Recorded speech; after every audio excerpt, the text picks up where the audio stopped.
Hello and welcome to Wild Vets as part of the Edinburgh Science Festival. Today you're going to take on the role of an animal conservationist in our Totally Wild workshop. Discover more about Scottish wildlife by exploring the animals that used to live here and the work being carried out to reintroduce animals to Scotland. We hope you have fun and enjoy the workshop today.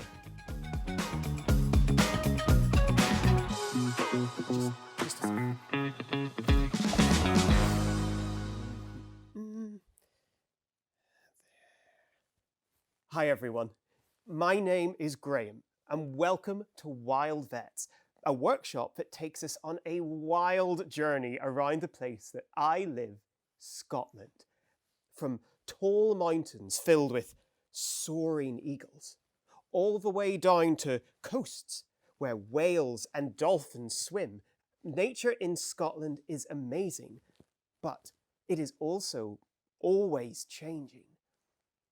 Nature changes with the seasons. It gets warm in summer, but much colder in winter. Some animals come out in the dark every night, and others love the sunshine in the daytime. The sea moves the sand on the beach every few hours, and anyone who lives in Scotland knows that 1 minute it's sunny, and the next it's raining. All these changes affect the species here, as well as the places they live. Now, the place an animal lives is called a habitat. Habitats give animals all the food and the shelter they need. A habitat, well, it's a bit like your own house. The place you shelter from the rain and the place where you eat your yummy meals. There are loads of habitats in Scotland for wildlife, from forests to farmland, and from mountains to coasts. Your first task today is to close your eyes and picture one of these Scottish habitats. When you have that picture in your brain, draw it in your book. You can even draw some of the plants and animals you think might live there. And when you're done, you can restart the video.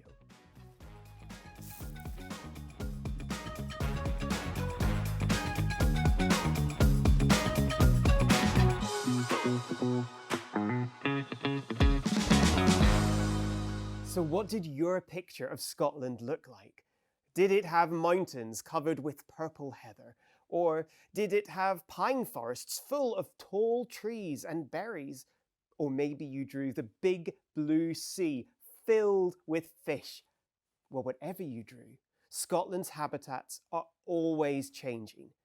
They're changed by the seasons, the weather, the animals that live there, and by us, humans. 4,000 years ago, which is, it's more years than I can count on my hands or my toes, Scotland looked different. It was covered by a forest, the Great Caledonian Forest.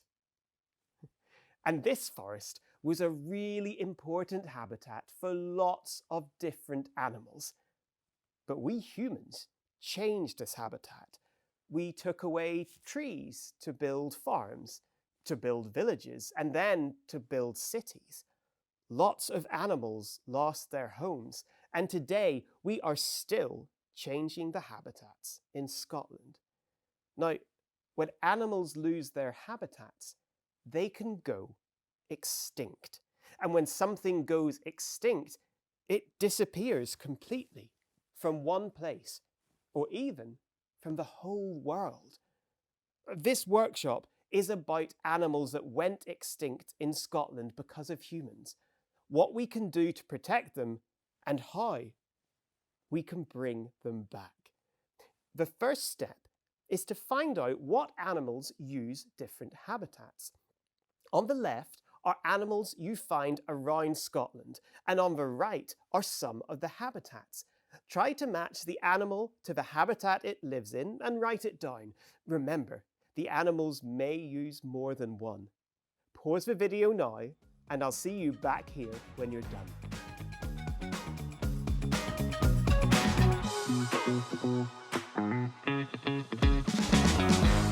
Well, how did you do?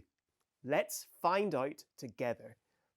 Red squirrels live in forests where they find shelter from predators, and you can find seals around our coasts. Beavers live in our rivers, and you can find foxes commonly in our cities and our forests. Maybe there's one outside at this very minute. Now, you may be surprised to find out that beavers live in Scotland, but I'm so excited to tell you that they do. They are wonderful animals. Just look at the one I have got right here. Say hello to my little friend. Now, real beavers have thick brown fur to keep them warm, long, flat tails to help them move in the water, and huge teeth to help them eat their favourite food. Now, I'm sure you all know what a beaver's favourite food is, don't you? Let's all say it together. 3, 2, 1. Plants! Did you all say plants? A lot of people think that beavers eat fish, but actually they chow down on things like tree bark and plants in the water. They are vegetarian. They also use their teeth to cut down trees and build dams. Take a look at the video of a beaver. Try to spot their amazing tails, teeth, and fur.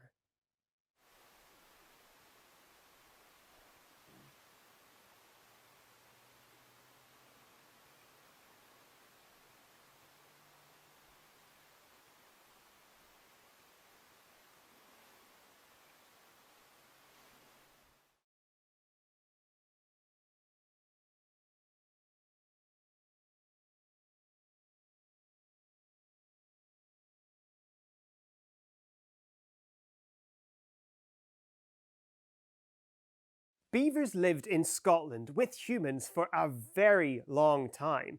They went extinct here 400 years ago because we hunted them for fur, meat, and medicine.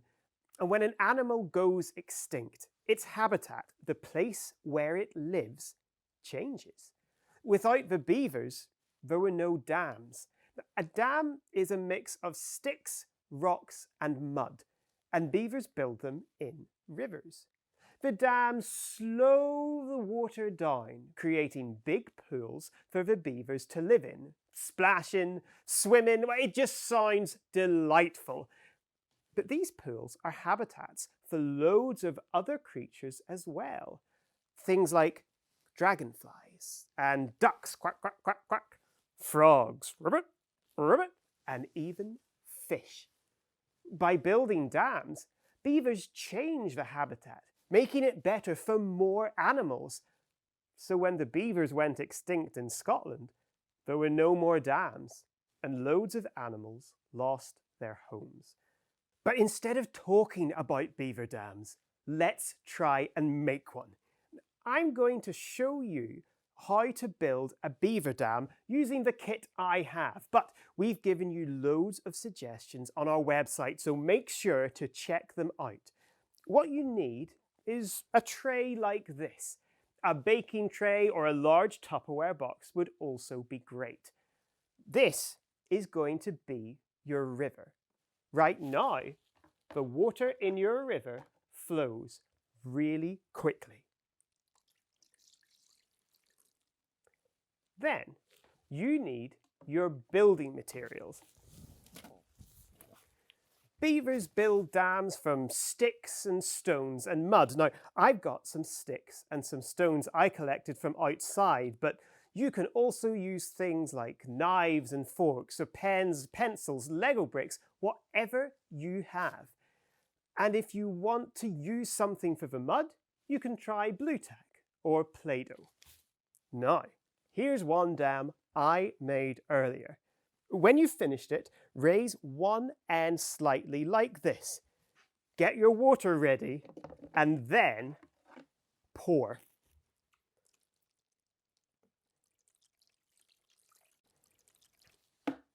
I want you to try and slow down the water as much as possible so you can rebuild your dam as many times as you like. And if you've got company, have a race to see who can slow the water down the most. Pause the video now, and I'll see you when you're done.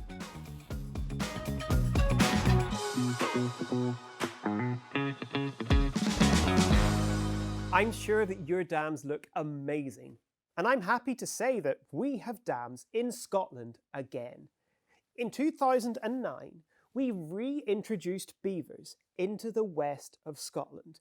Now, reintroduction means that we take an animal from one place and put it back into a place where it used to be. These beavers came from countries like Norway and now call Scotland their home.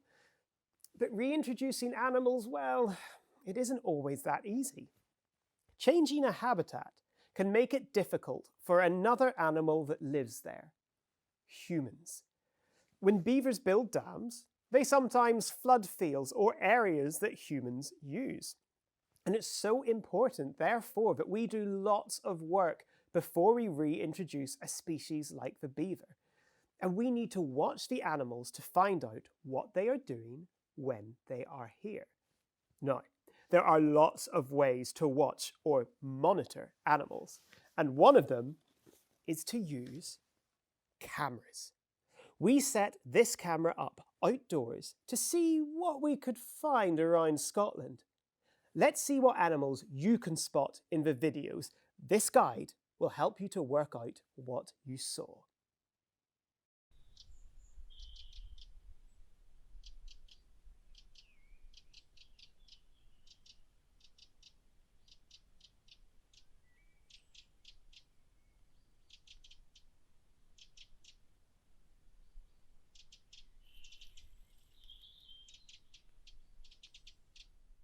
That one was a buzzard. Really well done if you got it right. Let's see the next one.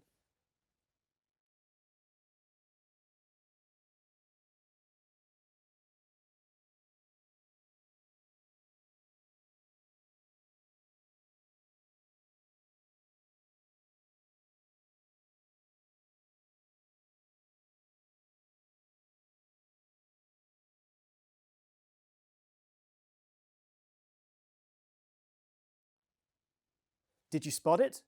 That one was a hare. What's next?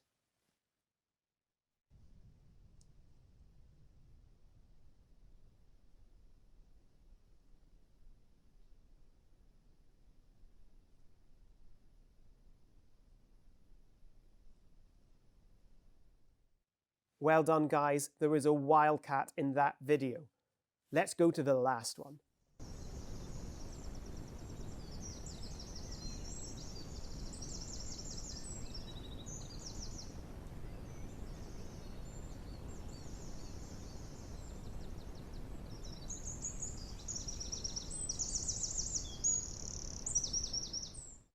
This one was a little harder, but did you spot the red squirrel?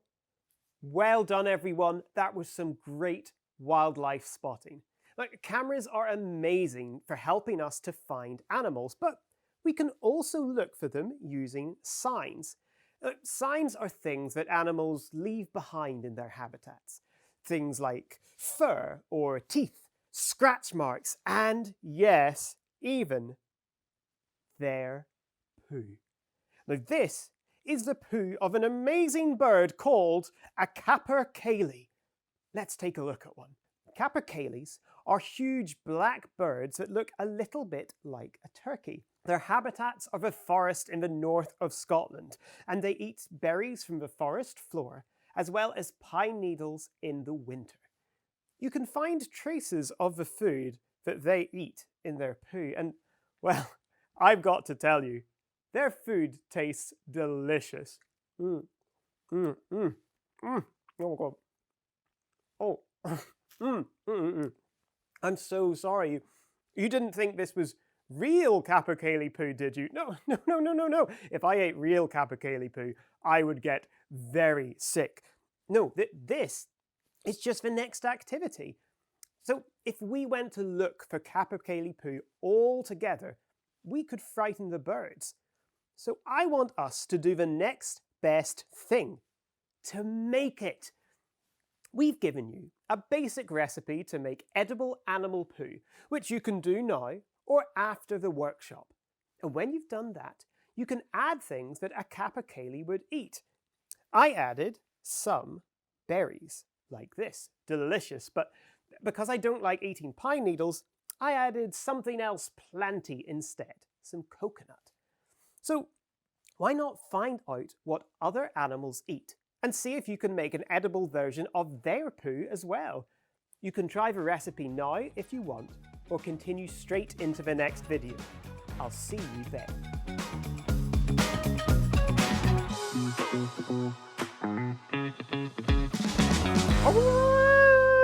I'm going to eat you now. Anyway, well, I hope you enjoyed making some edible poo. Did you know that scientists have actually been using capercaillie poo to monitor these birds in Scotland? Like the beavers, capercaillies went extinct, so they disappeared. But then they were reintroduced, put back into the places that they used to live. However, they are still endangered. Now, when a species is endangered, it means there are so few left that they might go extinct really soon. And if we keep changing the capercaillie's habitat, we could lose them again, and we do not want that to happen. That's why monitoring these birds with cameras and even using their poo is so important to scientists. So, we've reintroduced the beaver and the capercaillie, but there are a few other animals that some people want to bring back. This is a lynx, a type of cat bigger than your kittens at home, but much smaller than lions and tigers. They have amazing ears and feet, and I know that they look a little bit scary, but don't worry, lynx are actually very scared of us. They lived in Scotland until about 1,000 years ago, but they went extinct when we changed and took away their habitats. Now, we know that reintroducing a species, it isn't easy, and not everyone would be happy if we had lynx back in Scotland. You see, like any species, lynx, they change their habitat. Now, normally they live in forests and they love to eat deer, and we have lots of deer in Scotland. But it's also possible they might eat sheep and other farm animals that people need. So before we even think about bringing them back, we need to find a good habitat. And that is where you come in. Here are 4 different areas of Scotland with different habitats. The trees show where the forests are. The sheep show where the farms are. Buildings show where the cities are. And mountains, well, they show where the mountains are. Think about what the lynx need from their habitat and what we want to keep them away from. Pause the video, pick the habitat you think is best, and then we're going to finish the workshop.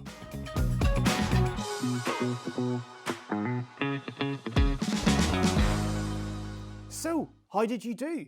Well, number 1, it's probably too close to a city. Number 2 has no trees or food for the lynx, so, well, neither of those are great. Number 3, it's better, but there are a lot of farms near the forest, so the lynx might eat the sheep. Number 4, however, well, it's perfect. There are fewer farms, lots of deer, and lots of trees around. So well done if you picked number 4. Finding a good habitat means that the lynx could come back to Scotland, but there is still so much more left to do. Maybe you could be one of the team to help reintroduce the lynx and change Scotland's wildlife in the future. I would be really impressed. But unfortunately, that brings us to the end of our wild tour around Scotland. It's a place that is always changing and being changed by us. Whether the animals here are endangered, like the capercaillie, or reintroduced, like the beaver, they need our help to stop going extinct. And the first step is finding out what else is out there.